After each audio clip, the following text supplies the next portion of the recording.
mengucapkan inna lillahi wa inna ilaihi rajiun sementara dia sedang dalam keadaan junub atau dia sedang dalam keadaan haid bagi seorang perempuan, dengan catatan tidak dikasatkan membaca Al-Quran, dia doa.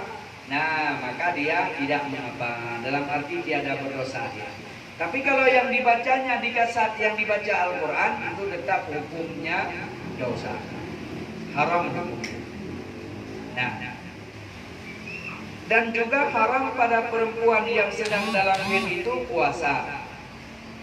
Dan lalu di dalam masjid, nah ini bagi orang perempuan yang sedang dalam haid, sebahagian pendapat ulama jangankan berhenti, lalu saja di dalam masjid juga tetap hukumnya haram. Jika dikhawatirkan akan bernajisnya masjid. Nah, tapi kalau seandainya tidak dikhawatirkan, maka berpeganglah kepada sebahagian pendapat ulama kalau lalu itu ada khilafiyah. Tapi kalau berhenti itu tidak ada khilafiyah. Nah, dan juga ya haram di atas seorang perempuan yang sedang dalam datang bulannya berhubungan suami istri. Haram atas suami atau haram seorang istri digauli oleh suaminya sedang dalam keadaan haid. Dan juga haram bersentuhan kulit pada barang di antara pusat dan lututnya yang membawaki kepada jima di dalam haidnya. Maka itu hukumnya haram. Dalam arti muqaddimah kepada jima, muqaddimah kepada berhubungan suami istri, maka itu tetap hukumnya juga dosa. Karena jimanya seorang suami kepada istrinya di dalam masa haid itu setengah daripada dosa besar. Namun kalau seandainya tidak dimasukkan ke dalam farjinya, maka itu tiada mengapa. Ini seorang istri yang cerdas misalnya, ya, suaminya sedang dalam keadaan berhajat, dia dalam keadaan datang bulan, maka ya dikabulkan hajatnya suaminya, namun tidak dengan jima, tidak dimasukkan kepada farjinya, dan juga haram dimasukkan ke dalam halkah zuburnya, itu tidak diperbolehkan sama sekali. Baik sedang haid atau tidak haid, itu sama sekali tidak diperbolehkan, haram hukumnya. Nah, karena yang disebut dengan jima lewat farjinya. Kalau lewat zubur itu bukan jima namanya. Nah, ini yang harus dipahami ya, oleh seorang laki-laki.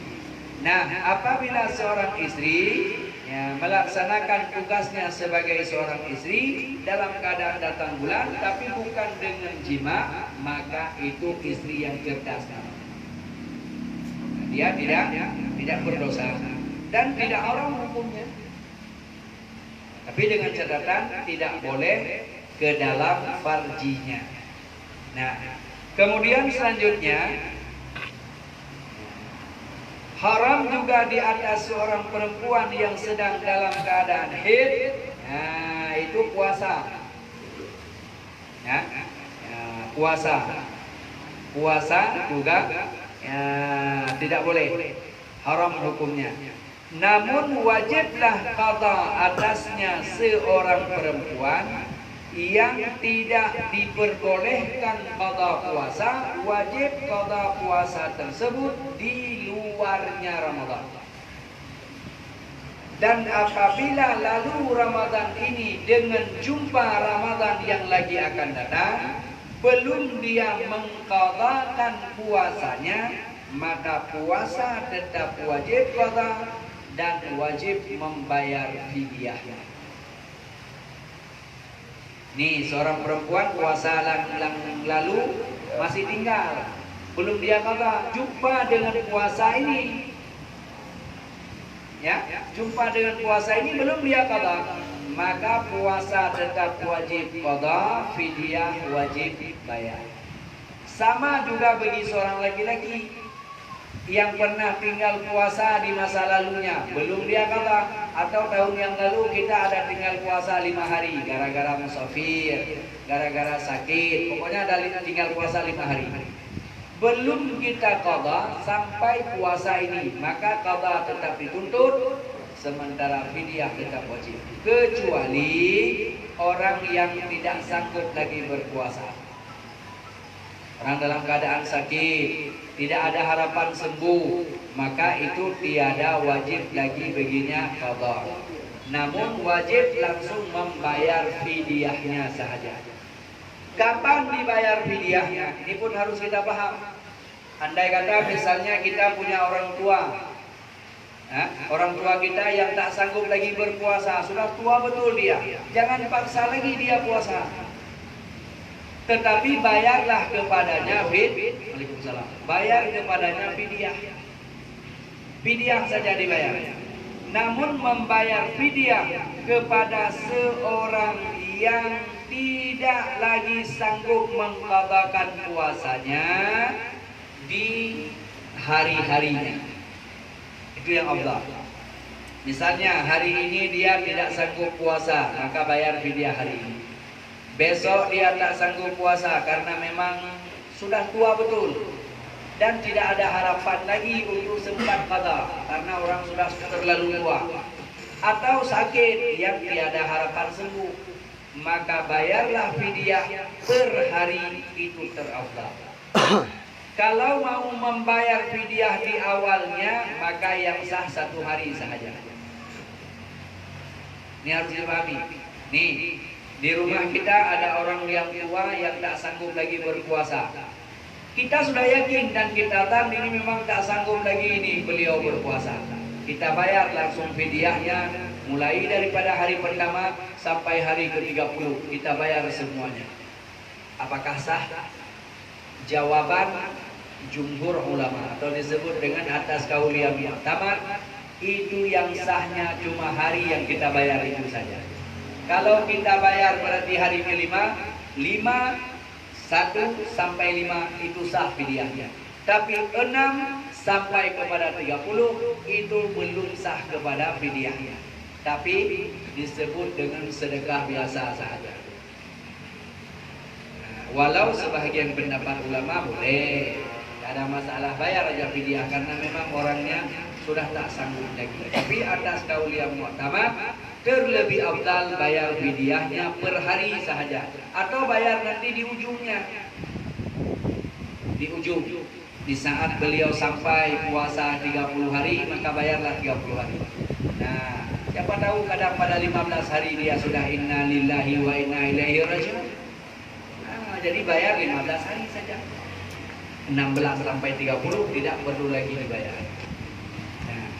Ini adalah merupakan orang yang sakit yang tiada lagi harapan sembuh, atau orang yang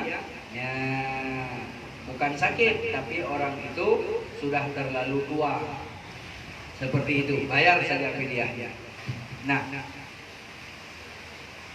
tapi bagi orang yang wajib yang masih sehat walafiat dan masih ada harapan sembuh dari sakit, maka wajib mengqadakan ulang puasa yang ditinggalkan selama di dalam bulan Ramadan. Jumpa Ramadan yang lagi akan datang, belum dia qada, maka kena qada wajib, fidyah juga wajib. Tahun depan lagi belum juga dia qada, qada tetap dituntut wajib, fidyah sudah naik lagi 2. Dalam 1 hari 2 muat. Kalau pertama 1 muat, udah 2 tahun berarti 2 muat 1 hari. 3 tahun 3 muat 1 hari. 4 tahun 4 muat 1 hari. Berapa hari yang kita tinggal? Nah, ini yang harus kita pahami. Kemudian selanjutnya, tiada wajib bagi seorang perempuan yang datang haid itu mengqadakan salatnya. Kalau salat tak wajib qada. Nah, tapi kalau puasa wajib mengqadakannya. Kenapa? Karena puasa itu ibadah tahunan. Kalau salat itu ibadah harian. Kalau perempuan disuruh qada salat dalam masa akhirnya, akan habis-habis dia seorang qada aja. Makanya diusahakan bagi perempuan ada hari liburnya. Nah, dan haram juga atas seorang laki-laki ya, menceraikan atau mentalakkan akan istrinya ketika dalam keadaan haid. Tetapi jika ada juga orang yang ceraikan istrinya dalam keadaan haid, maka jatuhlah talaknya. Talak tetap jatuh, tapi pekerjaannya bukan makruh, naik kepada tingkat haram hukumnya. Dan apabila putuslah darahnya seorang perempuan pada hari itu, ya, maka pada malam harinya, nah, maka bagi perempuan itu sahlah niat puasanya sebelum dia mandi. Ini bagi orang yang haid, putus darahnya, maka haruslah bagi seorang perempuan niat puasa sebelum dia mandi. Namun tiada dan haram pada orang yang sedang dalam nifas itu, barang yang haram pada orang yang haid. Nah, orang yang nifas sama juga haramnya dengan haid. Ini harus dipahami. Berarti orang yang belum suci daripada haid dan daripada nifas itu tidak boleh mandi berniat. Kalau dia niat mandi berniat itu, mandi berniatnya hukumnya haram. Nah, ini yang harus dipahami. Jadi harus bagi orang yang sudah putus haidnya, putus nifasnya, belum dia mandi, niat dulu untuk puasa besok. Kapan dia mandi? Di saat sholat subuhnya. Nah, maka sah puasanya. Atau ada perempuan yang niat, besok aku puasa, nawaitu shoma ghadin an adai fardhi syahri ramadhana hadis sanati lillahi ta'ala. Dia niat, sementara dia sudah putus haidnya, rencana dia mau bangun, mau sholat subuh, mandi sholat subuh, ternyata terbangunnya jam 8 pagi. Nah, di saat terbangun jam 8 pagi, maka dia bangun, mandi, qada sholat subuhnya, selesai. Puasanya tetap jalan seperti biasa. Nah, ini yang harus dipahami oleh seorang laki-laki, walau yang menjalaninya seorang perempuan. Kira-kira jelas ya? Ada yang ingin bertanya? Baik menyangkut dengan masalah haid, menyangkut dengan masalah nifas, menyangkut dengan haram sedang dalam janabah. Ya, ada yang ingin bertanya? Silakan. Ya, boleh. Tadi bukan masalah sholat. Ya kan dia tadi tunggu bilang berhentinya, karena tadi maghrib berhenti. Nah, ini dia belum mandi, ya kan sampai besok. Karena kebiasaannya mungkin pas dia berhenti itu mungkin kebiasaannya dia nanti ada keluar lagi. Nah, itu gimana ibu? Ya. Jadi keluar sedikit. Nah. Kalau seandainya hari yang ketujuh dia mandi, Berhenti lah, baiknya berhenti. karena haidnya sudah berhenti, makanya dia mandi. Dia belum mandi tuh, belum mandi. Dia belum mandi. Karena Hari yang ketujuhnya berhenti, tapi dia belum mandi, putus misalnya. Nah, putus itu masih ada tanda-tandanya. Nah, kalau masih hari tanda-tandanya, hari yang ke-8 tak datang, hari yang ke-9 ternyata normal kembali, itu masih dihitung haid. Karena tanda-tanda haid bagi perempuan sampai hilang kekuning-kuningannya. Kalau masih ada kuning-kuning, maka dia belum boleh mandi, karena itu masih di ujung haidnya. Kalau seandainya masih kuning-kuning, besok datang lagi banyak, itu masih haid. Walau sudah hari yang ke-8 atau hari yang ke-9, karena apabila sambung menyambung haidnya, walau tidak terus menerus, ada breaknya. Tapi antara break dengan break itu masih ada talinya, dalam arti masih ada kekuning-kuningannya. Nah, itu namanya masih dalam haid itu.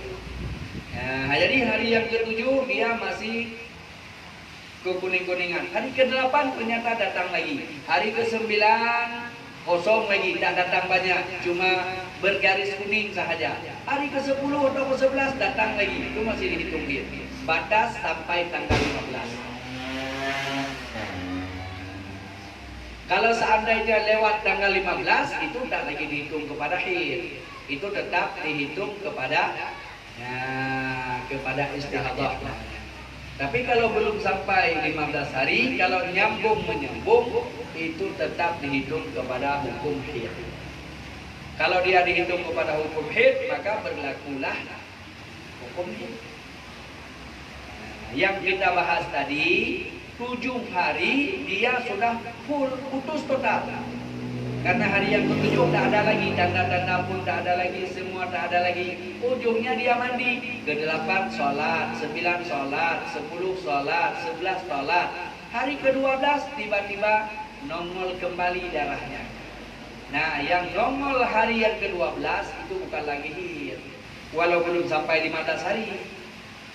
Nah, ini yang dipahami oleh perempuan. Kalau datang hari tanggal 12 dihitung masih haid, karena kan belum sampai 15 hari. Nah, itu salah paham fikih namanya. Kira-kira jelas ya? Ya. Masih ada yang ingin bertanya? Ditunggu kita tadi sama sampai hari itu habis mataharinya. Ya.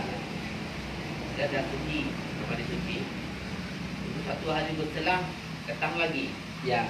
1 hari bukan 3 hari, kan mungkin 1 hari dia. Ya. Nah, itu masuk kategori bukan itu.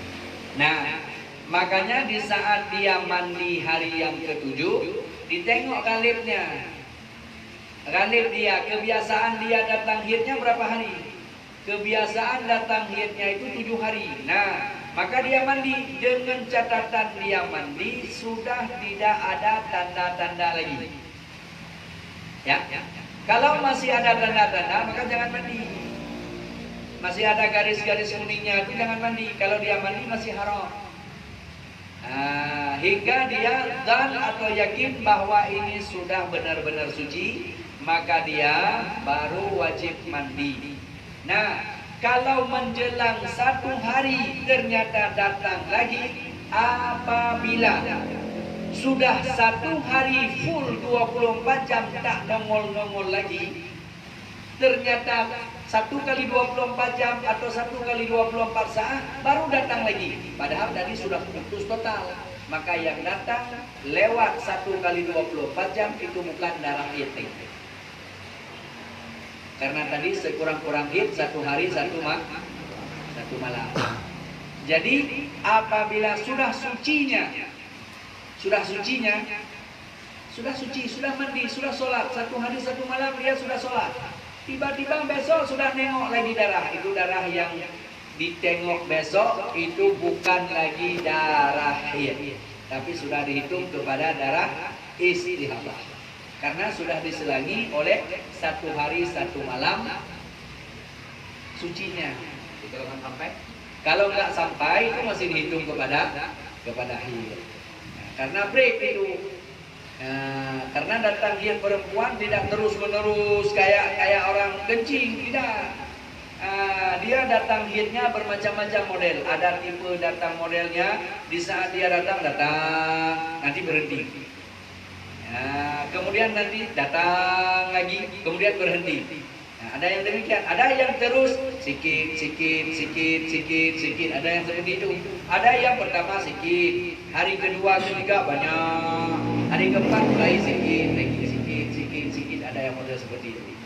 Nah, makanya Imam Asy-Syafi'i di saat memutuskan perempuan haid, beliau bertanya sampai 10.000 wanita. 10.000 wanita ditanya, ibu kalau datang haid berapa hari? Saya Ustaz 15 hari, catat. Ibu kalau datang haid berapa hari? Saya datang haid Kiai 7 hari. Ada yang ngomong 6 hari, ada yang ngomong 8 hari, 7 hari, 6 hari. Ada yang ngomong, ibu kalau datang haid berapa hari? 1 hari 1 malam saja. Nah, maka diambillah hukum sekurang-kurang haid 1 hari 1 malam, sebanyak-banyak haid 15 hari 15 malam. Kebiasaan haid perempuan 6 hari, 7 hari, 8 hari. seperti itu. Ya, kira-kira jelas ya. Tapi kalau seandainya pertama datang darah tidak sampai 1 hari 1 malam, itu juga bukan haid. Itu masih darah penyakit istihadah. Ya, kira-kira jelas ya kemarin? Ya. Coba jadi Hah? apabila dia habis masa haidnya, kan 15 hari masa sucinya. Ya. Ternyata nggak sampai 15 hari masa sucinya. Nggak sampai masa 15 hari sudah datang lagi. Ya. Nah, yang datang itu bukan haid. Bukan haid itu. Kalau masa sucinya belum sampai 15 hari, berarti yang datang kali kedua itu bukan haid. Itu darah yang datang kali kedua itu adalah darah penyakit. Wajib suci perempuan 15 hari.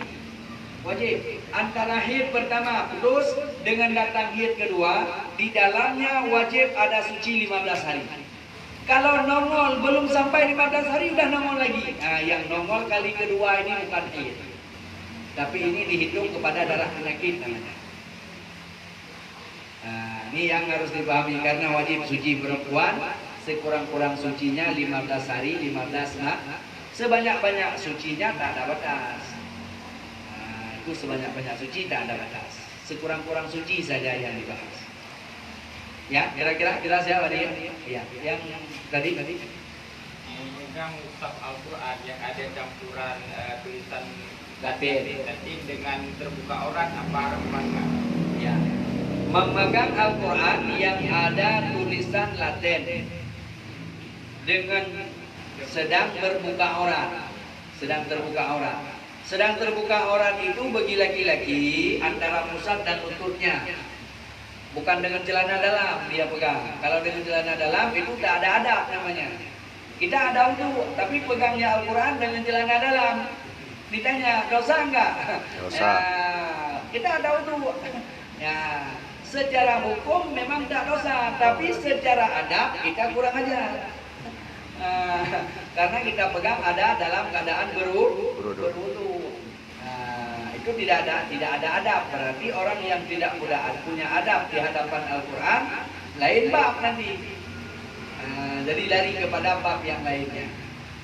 Jadi hukum pegang Al-Quran sedang dalam keadaan berwudu tidak disebut dengan tutup aurat.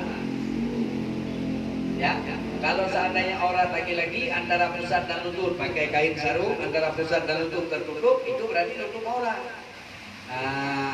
Ya. Jadi tidak haram kalau seandainya dia sedang dalam keadaan berwudu. Cuma dia tidak punya adab. Ya. Kira-kira jelas ya? Masih ada ragu-ragu? Kalau dalam kita tidak berwudu, tapi bukan memegang Al-Quran murni haram juga. Apa yang kita pegang? Bukan Al-Quran murni ada campuran tulisan Latin, tapi Kita tidak ada wudu. Kita tidak ada wudu, tapi pegang Al-Quran yang ada terjemahannya. Nah, kalau terjemahannya kita zan lebih banyak terjemahan dengan isi Al-Quran, maka hukumnya makruh. Tapi kalau kita zan lebih banyak bahasa Al-Quran dengan bahasa Latin, itu hukumnya haram. Itu tergantung pada zan kita. Kan kita bisa tengok itu. Kalau ini Al-Quran ditulis bahasa Latin, artinya dengan bahasa Al-Qurannya masih banyak bahasa Al-Quran, berarti kita haram. Kalau kita zan seperti itu. Tapi kalau kita zan, ini banyak tulisan Latin lah. Karena tulisan Latin penuh semuanya. Bahasa Al-Quran cuma sedikit aja di tengah. Nah, kalau seperti itu, maka hukumnya makruh saja. Ya, kira-kira jelas ya? Ya. Tadi? Nah. Hukum gimana hukumnya seorang istri bila berbohong sama kita? Sama suami?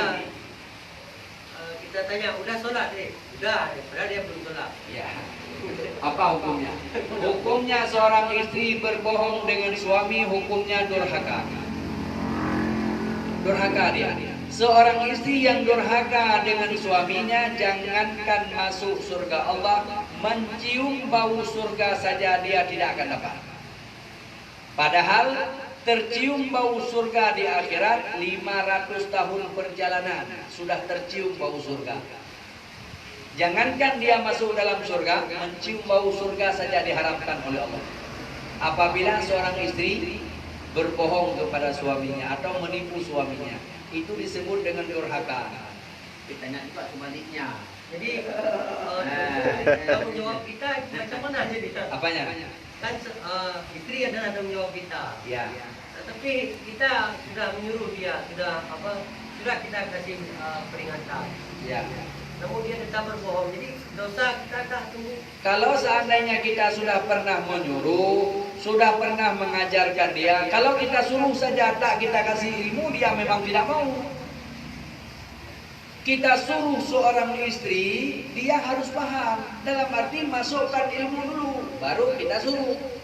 Kalau kita suruh sahaja tapi ilmunya tak ada, ya otomatis akan ditipu kita.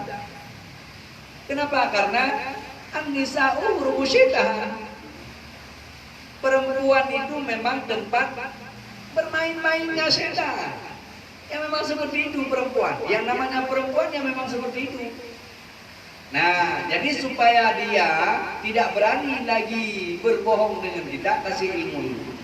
Nah, kasih ilmu dulu kepada dia. Tak sanggup kita sendiri yang kasih ilmu, kasih dia kepada majelis ilmu.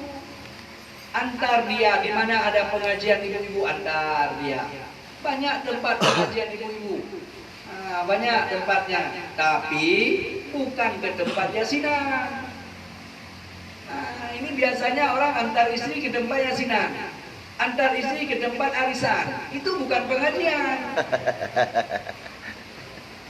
Yang disebut pengajian fardhu ain. 3 ilmu yang dia belajar itu adalah hukum fardhu ain. Talabul ilmi fardhatun ala kulli muslimin wal muslimat. Menuntut ilmu itu fardhu ain. Makna fardhu ain kulli namanya. Nah, apa yang dituntut? 3 ilmu. Pertama ilmu tauhid, kedua ilmu fikih, ketiga ilmu tasawuf. Ilmu tauhid ma'rifah kepada Allah. Ilmu fikih paham syariat. Untuk sahnya sholat, untuk sahnya wudu, untuk batalnya wudu, itu namanya ilmu syariat. Kemudian baru yang ketiga disebut dengan ilmu tasawuf, ilmu tarekat namanya. Nah, ilmu tarekat itu ambil tarekat supaya kita menuju Allah, ma'rifah kita. Karena orang yang tidak mengambil ilmu hakikat atau dengan ilmu ma'rifat, ilmu tauhid, ilmu fikih, ilmu tasawuf, itu menjaga amal namanya. Pagar ibarat. Nah, ilmu tauhid karena ilmu fikih ibadah, ilmu tasawuf pagar. Jangan sampai nanti kita rajin ibadah, rajin sholat, rajin pengajian, tapi kita tak ada ilmu tasawuf. Habis kita bagi-bagi amal kita kepada orang lain. Kenapa kita bagi? Karena dalam hati masih kita simpan dengki, masih kita simpan takabur, masih kita simpan. Itu merupakan penyakit semuanya. Makanya buatlah pagar. Ilmu tasawuf itu di dalamnya ada tafwid, di dalamnya ada sabar, di dalamnya ada semua ada di dalamnya itu. Makanya kalimat la ilaha illallah 6 huruf itu untuk batiniyah. Ada taubat, ada tafwid, ada sabar di dalamnya. Semua itu adalah merupakan kembali kepada tasawuf.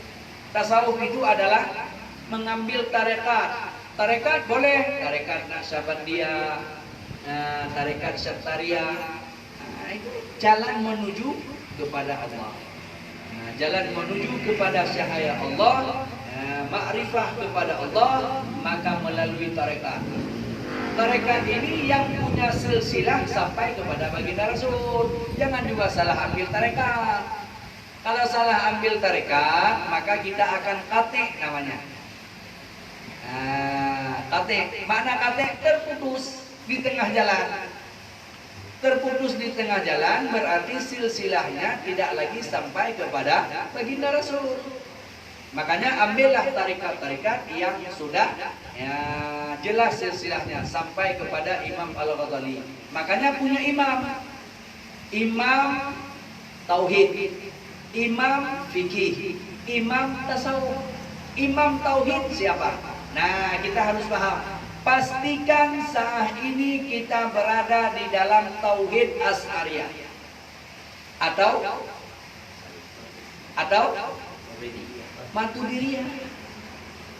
Kalau seandainya di luar daripada itu, berarti kita di luar etikat ahli sunnah wal jamaah. Nah, makanya kita harus paham itu. Etikat Asy'ariyah yang paham sifat Allah 20. Itu wajib.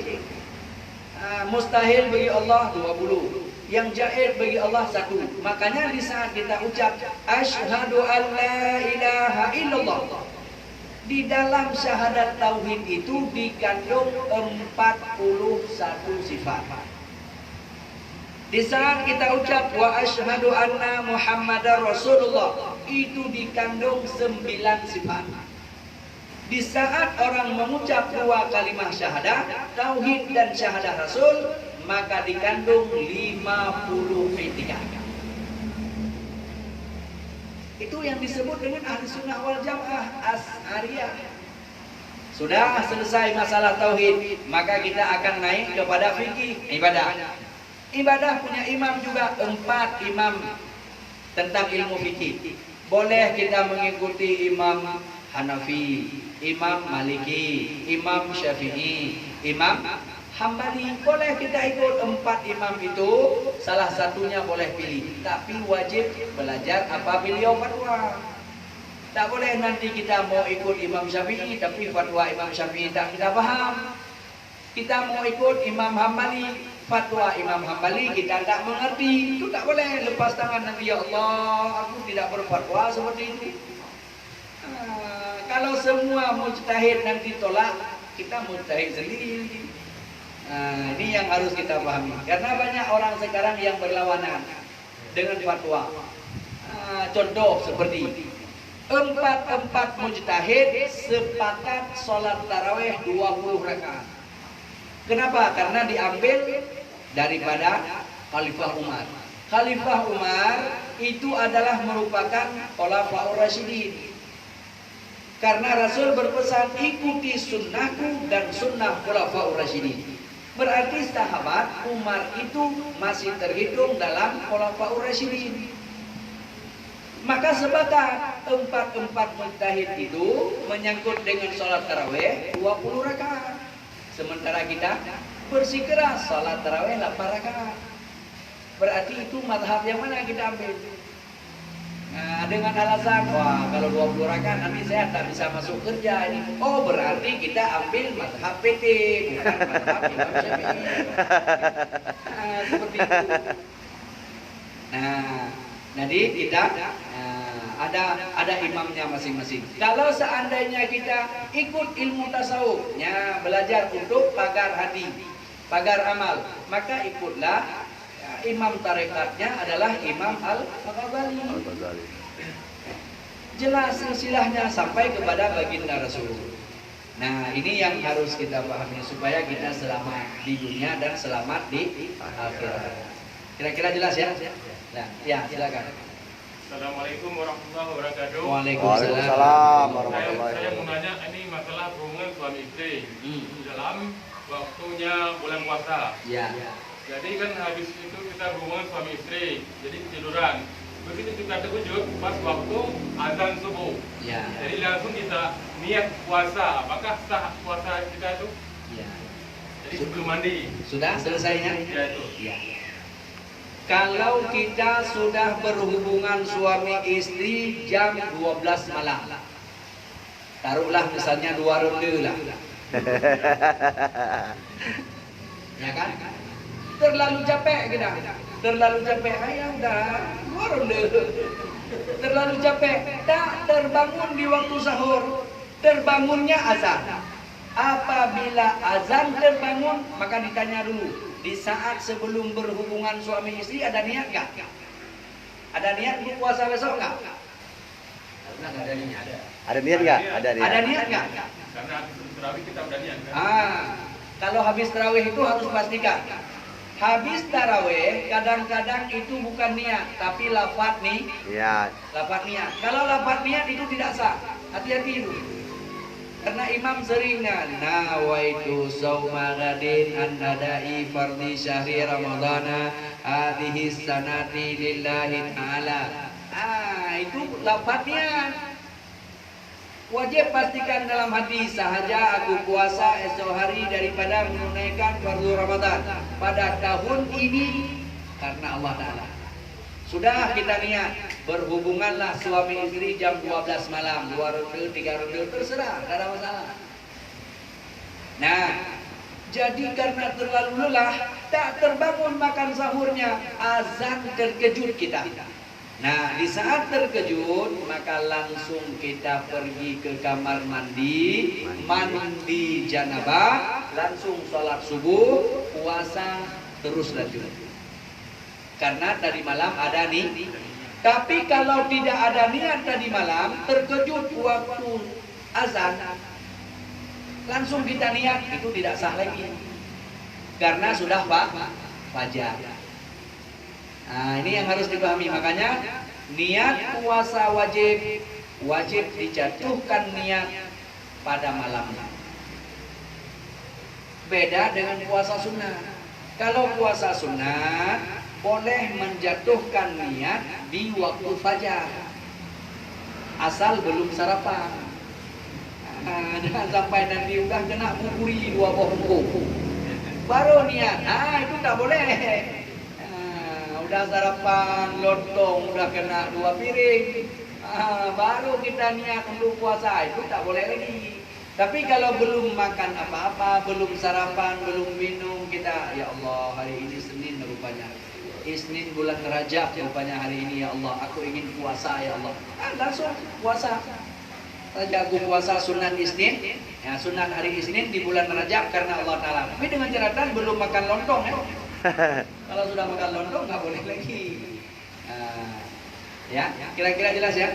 Jadi puasanya tetap boleh lanjut dan sah puasanya, tapi dengan catatan ada niat tadi malam.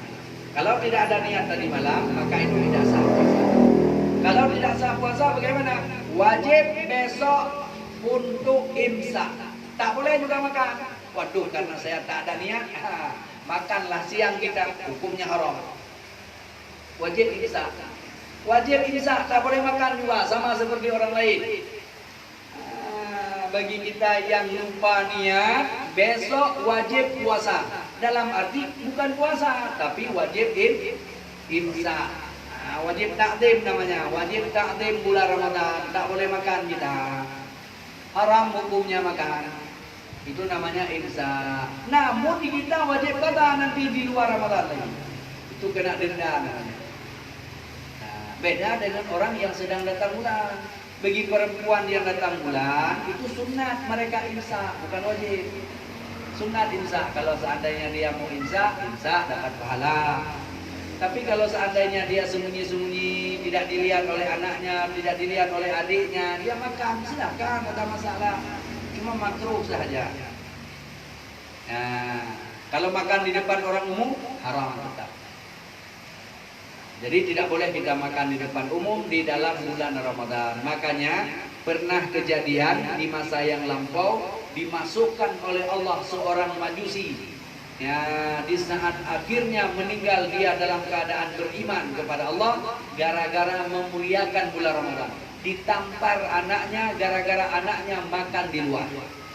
Ini di masa Rasulullah ini. Nah, di masa Rasul di kota Madinah ada seorang Yahudi tinggal di tengah-tengah kota Madinah. Nah, di saat itu orang bulan Ramadan semuanya berpuasa. Anaknya makan kurma di luar. Makan kurma di luar. Enak-enak dia makan kurma di luar. Pulang ayahnya tengok anaknya majusi itu sedang makan kurma. Langsung dia pukul anaknya. Engkau kurang ajar ya. Ini bulan Ramadan, tengoklah orang-orang muslim sedang berpuasa. Hormati orang Islam sedang berpuasa. Jangan makan di luar. Kita bukan orang Islam, di dalam makannya. Jangan makan di luar. Nah, sekarang sudah berbalik ini, hormati orang yang tak puasa. Sudah hebat kita kan? Hormati orang tak puasa, kan hebat. Dulu orang Majusi berkata, hormati orang yang sedang berpuasa. Itu Itu orang Majusi berkata. Sekarang orang Islam berkata hormati orang yang tak puasa. Aneh kejadiannya. Memang benar-benar berbalik dunia ini. Balik. Sudah berbalik betul ini. Nah, orang Majusi itu tak lama kemudian ternyata jatuh sakit dia. Jatuh sakit dia.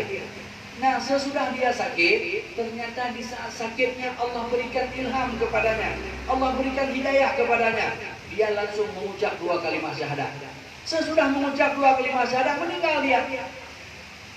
Nah, di saat dia sesudah meninggal, dijumpai di dalam mimpinya oleh seorang syekh. Ternyata dia berada di dalam surganya Allah. Maka ditanya oleh seorang syekh, kamu kan dulunya orang Majusi, kenapa kamu berada di dalam surga? Maka dia menjawab, karena berkat aku memuliakan bulan Ramadan.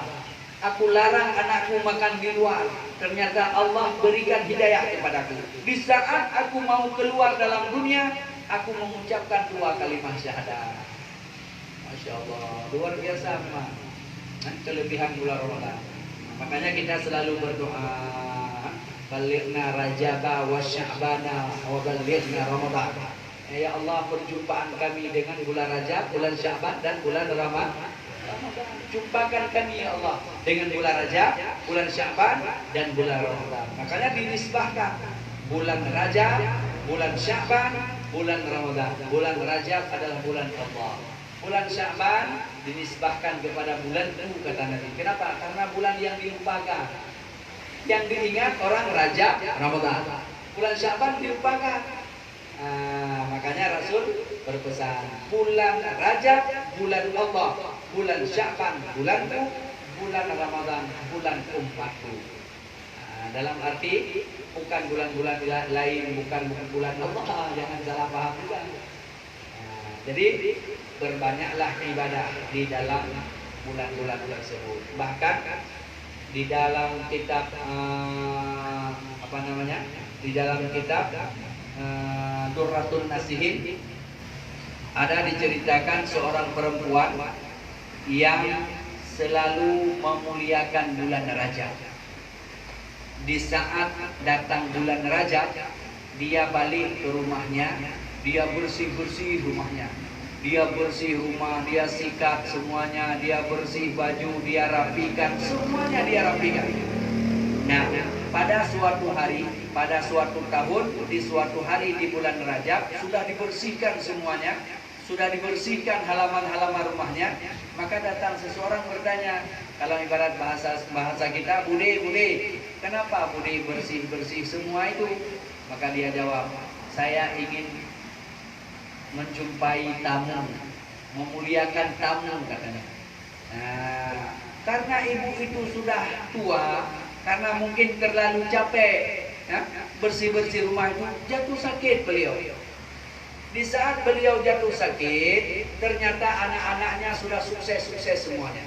Anaknya sudah ada yang jadi khalifah. Kalau masa sekarang ada yang gubernur, ada yang bupati, ada yang pak camat. Nah, semua sudah sukses semuanya. Nah, ketahuan ibunya sakit, maka semuanya pulang. Di saat pulang semuanya ke rumah ibunya, maka dia dipanggil anak yang tertuanya. Nah, sini. Ibu sudah sakit-sakit. Mungkin ibu tak lama lagi tinggal bersama kalian. Kalau ibu meninggal, maka kain kafankan ibu dengan mukena yang ibu pakai. Dengan mukena yang ibu pakai ini disuruh kain kafankan. Ternyata tak lama kemudian ibunya meninggal. Di saat ibunya meninggal, maka anak-anaknya yang begitu kaya mengkain kafankan ibunya dengan mukena yang sudah tua, yang sudah mengenalat, paham kan? Yang sudah ada tahi lalatnya, udah binti-binti hitam-hitam itu. Kan malulah seorang pejabat mengkain kafankan ibunya dengan kain kafan yang tidak sepantasnya. Nah, ujungnya dibelilah kain kafan yang mahal. Ya, dikain kafanlah ibunya. Nah, sesudah ibunya dimakamkan, anak-anak pulang ke rumah karena terlalu lelah.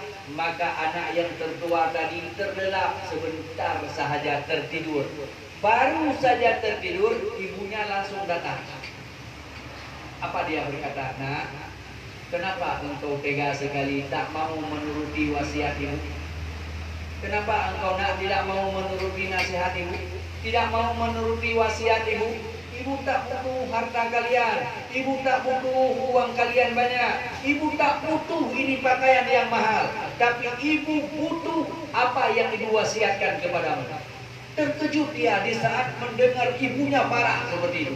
Di saat terkejut, maka dia menangis, keringat keluar, keringat dingin keluar dia. Dipanggillah semua adik-adiknya, "Dek, saya telah berdosa dengan ibu. Ibu mewasiatkan kepada saya suruh kain kapan dia dengan kain mengena ini, tapi aku tak pakai itu." Karena dia seorang pejabat, ibaratnya seorang gubernur, diperintahkan rakyatnya untuk bongkar balik kuburan ibunya. Di saat dibongkar kuburan ibunya, ternyata ibunya tidak ada lagi di dalam kuburan. Padahal baru tadi pagi dimakamkan. Tak ada lagi ibunya dalam kuburan. Maka menangislah dia sejadi-jadinya, "Ya Allah, kemana ibuku ya Allah?" Dia merasa sangat bersalah sekali dengan ibunya. Di saat dibongkar kuburan, ternyata ibunya tidak ada lagi di dalam. Padahal baru tadi pagi dimakamkan. Maka di saat itu dia menangis sejadi-jadinya. Di saat dia menangis sejadi-jadinya, terdengarlah suara hati. "Wahai anak muda, jangan engkau menangis lagi, karena ibumu tidak ditinggalkan oleh Allah di dalam makam sendirian. Karena ibumu termasuk salah seorang yang memuliakan bulan Rajab." Disebut suara hati bagaimana? Kita jelas mendengarnya, orang lain tak mendengar. Itu namanya suara hati. Nah, maka pada saat itu baru merasa dia lega, walau dia masih merasa bersalah dengan ibunya. Tapi dengan jenazah ibunya, dengan jasad ibunya, dia tidak jumpa lagi. Nah, ini yang harus kita pahami. Maka ini bulan Rajab, tak lama lagi kita akan masuk kepada bulan Sya'ban. Maka apabila belum mengqadakan puasa-puasa yang tinggal, yang dulu-dulu, maka ambillah kesempatan untuk mengqadakannya. Karena apabila jumpa dengan Ramadan ini belum kita qada, maka fidyah akan naik 1 mudlik. Kira-kira jelas ya? Masih ada yang ingin bertanya? Iya. Setelah kita menjelaskan sama istri kita, kemudian dia Emang dia punya istri? Emang dia punya istri? Gimana? Menjelaskan istri bagaimana? Menjelaskan tadi kan, seandainya kamu tidak sholat, yang menanggung beban dosa itu kan suami saya, Iya. seperti itu kan. Iya. Kita jelaskan sebagainya. Kemudian enggak juga dia akan sholat. Apakah beban dosa itu masih dibebankan kepada suami? Ya. Kalau suaminya sudah pernah mengajarkan istri, sudah dikasih ilmu, sudah dijelaskan, "Sayang, kalau kamu tak sholat, aku yang masuk neraka. Kalau kamu sayang kepadaku, sholatlah." Sudah pernah kita ngomong seperti itu secara lembut, dia tak mampan. Sudah pernah kita bentak, "Bangun sholat subuh." Tetap dia juga tak mau. Kan jangan juga main kaki, kan seperti itu. Nah, berarti kalau seandainya sudah pernah kita nasihat, sudah pernah kita kasih tahu dengan secara kasar sedikit, malah di saat kita kasih kasar sedikit, dia tak ngomong-ngomong dengan kita. Nanti malam tak dapat jatah lagi. Kalau sudah seperti itu, berarti kita sudah pernah menegurnya. Berarti kita lepas. Aku tak mau tanggung dosa di hadapan Allah. Aku sudah pernah suruh ya, kamu tak mau sholat, tanggung sendiri. Nah, itu lepas kalau seandainya kita sudah pernah menyuruhnya. Tapi kalau kita tahu dia tidak sholat, kita diam saja. Itu namanya dayus. Laki-laki yang dayus membiarkan istrinya, membiarkan anaknya dalam maksiat, tapi dia tidak kuasa untuk menegahnya. Kita tahu istri kita tak mau sholat, kita tahu istri kita tak mau tutup aurat, tapi kita tak bisa menegah istri kita tak pakai jilbab. Tak bisa kita menegah istri kita jalan-jalan asli aja, jalan-jalan dia tak pakai jilbab. Kita tak sanggup untuk mencegahnya. Kenapa tak sanggup? Kalau kita cegah, pasti dia koop. Kalau dia koop, nanti malam tak dapat jatah. Ujungnya kita tak berani menegurnya karena takut kita dicuekin nanti malam. Hati-hati, itu deyus namanya. Kalau deyus, jangankan masuk surga, mencium bau surga saja tidak akan dapat. Ini hati-hati kita seorang suami. Ar-rijalu qawwamun 'alan nisa. Bukan dia yang atur kita, kita yang atur dia. Didengar kita yang ngomong.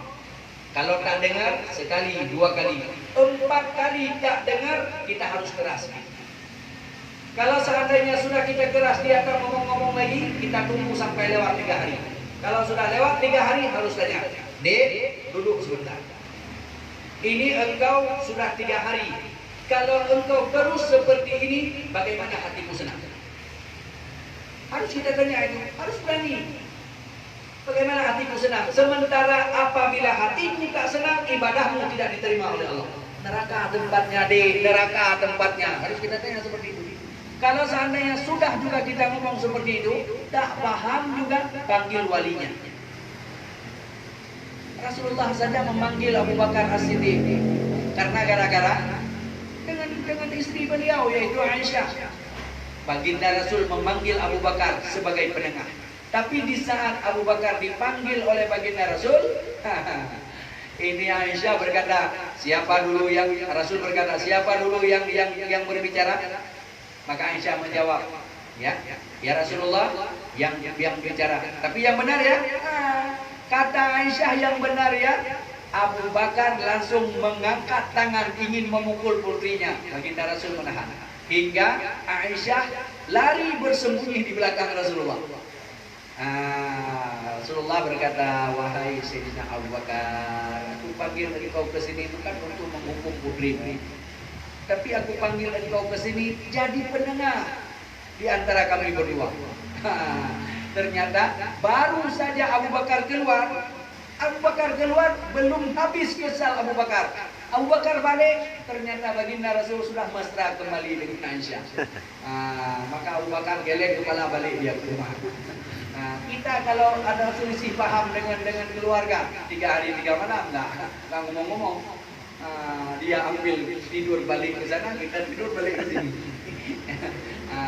Ujungnya yang jadi korban siapa? Anak-anak yang jadi korban. Nggak ada orang yang ditarik ke sekolah, nggak ada. Pokoknya ujung-ujungnya satu pun tidak ada yang ininya.